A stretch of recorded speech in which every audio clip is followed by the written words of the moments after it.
And welcome to the Let's Eat Grandma Career Warrior Podcast, where our goal is not only to help you land your dream job, but to help you live your best life. Today, we are going to go over my LinkedIn to-do list. And I found this to be particularly, that's a tough word, very appropriate to do because I'm a very action-oriented person. I'm not just someone who sets goals, reads self-improvement books, but someone who realizes that consistency of action can take you a long way. And I wanted to get very concrete here to talk about my LinkedIn to-do list. And I feel like this could be a very powerful approach for job seekers as well. This is literally word for word my to-do list, what I have on my calendar. This isn't just me going on and messing around, which is something that I've historically done whenever I go on social media, is just to kind of go out and just kind of dick around. But this is more actionable. This is how I've been able to stay focused and cut down the amount of time on social media and stop wasting time. All right, know this is a mini-sode. Want to keep it short, but I do want to reiterate what this action plan has done for me personally in 2019, because I just want to motivate you all to know how effective doing things like this are. Through me being active on LinkedIn and taking these actual steps, I've been able to land 3 event/speaking opportunities. I've been able to drive significant traffic to our website and acquire several new clients. Through LinkedIn, I've been able to land half of my podcast guests. Through LinkedIn, I've been able to foster relationships with partners and affiliates. Gotten 4 solid LinkedIn recommendations that I can use for any job application. And I've gotten my follower count from 1,000 to 2,300, which isn't a crap ton, but I'm damn proud of it. And most of all, it has given me an outlet to reach the right people for my business. I know that whenever I have a podcast episode that comes out and you're following me on LinkedIn, I know that I'm able to post it and you will be able to access it through this medium. For job seekers, I especially recommend using the platform because it can give you a lot of benefit. You can start connecting with the right types of people. But here, this is just my schedule to hopefully get some inspiration for you to create your own schedule. Heck, if you copy me, I really don't care. I just want you to take action. What I will do is I will create a recurring calendar event. And this is really important because you need to make sure you set a time every single day, every other day, whatever it is, to make this happen. Don't hop on social media kind of sporadically because you're going to just waste time. I'm just talking from experience versus what you do if you're a little bit more rigid with it. So I set time on my calendar every single day. This is a recurring calendar event actually on Gmail that says, get on LinkedIn. This is a 30-minute time slot. And within that recurring calendar event, I have notes for specific things that I will do on LinkedIn. It says, did you hop on LinkedIn today and do the following? Number 1, did you make 3 new meaningful connections today? Number 2, did you make a meaningful comment 1 time today? Number 3, did you have 1 meaningful message today / get to know them better? Number 4, did you respond to all of your notifications and messages? All right, I'm going to give a little quick breakdown and show how these things have benefited me, how they've benefited other people. Okay, did you make 3 new meaningful connections today? This is a really easy thing for people to do. You can't overcomplicate it. You need to know, first of all, set in your head the types of people who you do want to meet. So for instance, if you are an up-and-coming sales leader, if you're trying to get better at becoming a sales manager, some types of people I might connect with are directors within your space or other managers, senior managers within sales. And the thing about LinkedIn is it's incredibly easy to reach out and find these people because all you have to do is go to the very top of the search bar and type in sales director in Austin, sales director in Seattle, sales manager in New York City. And instantly you have a bunch of profiles that will pop up and accumulate of people who match those keywords. It's really incredible. The beauty about LinkedIn's algorithms is they will preference people who you already have mutual connections with at the very top. So it gives a really good conversation starter.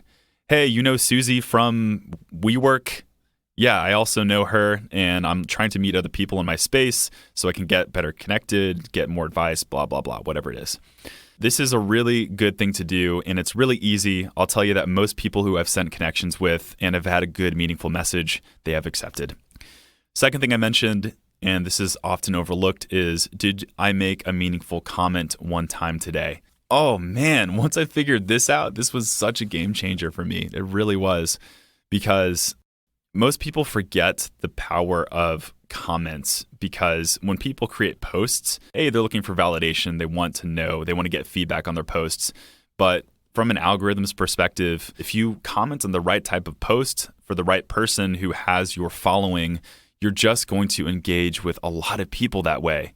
And I know from experience from having commented on quote unquote influencers' posts, I will get way more likes than when I post something myself. I made a comment on someone's post earlier, I think it was 2 weeks ago, and I got 82 likes on it just by adding substance and just by making it a meaningful comment.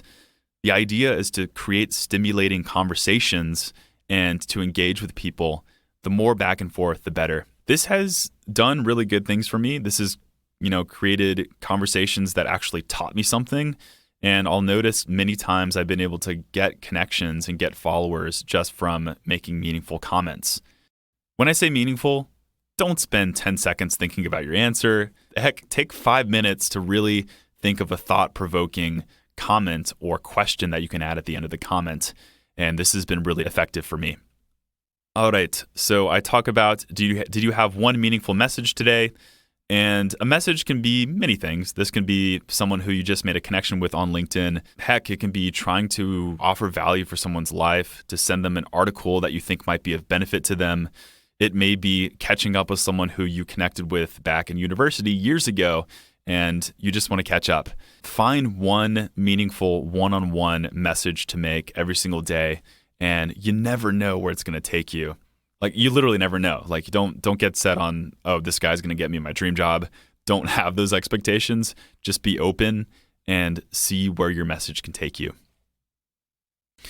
All right, number 4, did I respond to all of my notifications and messages today? Make sure to respond to your notifications and messages and also your comments. I think a lot of people put stuff out into the world and they don't really take the time to respond to the responses, I guess. For instance, if you create a LinkedIn post and you have people commenting on it, I literally would respond to every single one of those comments, because A, the more engagement you have on LinkedIn, the more it's going to be visible to other people. But B, just be a human being, respond to people, because you're building relationships here. Just because it's online doesn't mean that it isn't a conversation. So totally recommend making sure to have some back and forth and don't neglect this area. Okay, so those are the 4 things that I do every single time I hop onto LinkedIn. Well, for the most part, there are definitely some times where I just run out of time. But for the most part, I do these things. Did you make 3 new meaningful connections today? Number 2, did you make 1 meaningful comment? Number 3, did you have 1 meaningful one-on-one interaction with someone in the past or someone new in your network? And number 4, did you respond to all of your notifications and messages today? So note that 3 out of 4 of those things are being proactive. They're not just reacting to that red notification icon at the top. It's actually going out and taking action. So I talked about going out and making connections, making a comment, and sparking a conversation. I can't emphasize this enough, because social media just programs you to be reactive and to respond to the notification bell and to respond to the notification icon and to just really waste time by scrolling and scrolling. Don't be that person. Make sure that you stick to your action plan and set a timer for yourself, like for 30 minutes every single day or however long you want, and stick to that timer and make sure you accomplish these 4 things, or whatever it is that you set out to accomplish. All right, hope I made something like social media more actionable for all of you. This has been incredibly beneficial for me. Have to give credit here to Jordan Gross. He is a career coach who I partner with. He's actually my inspiration for LinkedIn, because I've seen how incredibly active he's been. He really uses the crap out of that platform because he knows the value of engaging with people and taking action and specific steps. But would recommend all of you, when you get home, to create that recurring calendar event and create your action plan for what you would like to do on LinkedIn, something that is going to give you consistency and longevity. Make it your own, or heck, copy mine completely. I really don't care, but just make it work for you. The other action step I have for you is add me on LinkedIn. I would love to. I love all my career warriors. You are my favorite people, my favorite random people to get requests from, because after a few comments, a few messages, it's not so random anymore. Let me know which episode's your favorite. Let me know why you listen to this podcast, and I would love to respond to you. Just let me know in the connection request. All right, so this concludes our Career Warrior podcast. Thank you so much for tuning in, and I will see you next time. And for more on your job search, make sure to check out letseatgrandma.com. That's where you can find our blog, where we post the podcast show notes and so many more articles that will help you in your job search. You can also check out our resume services if you are interested in getting your resume professionally reworked. And please make sure to show us some love by jumping onto iTunes and leaving us a rating. The support from my fellow warriors will show the world how great this podcast is and help other people in their job search. Pay it forward. Thanks, guys, for being true warriors, and thank you for tuning in. I'll see you next week.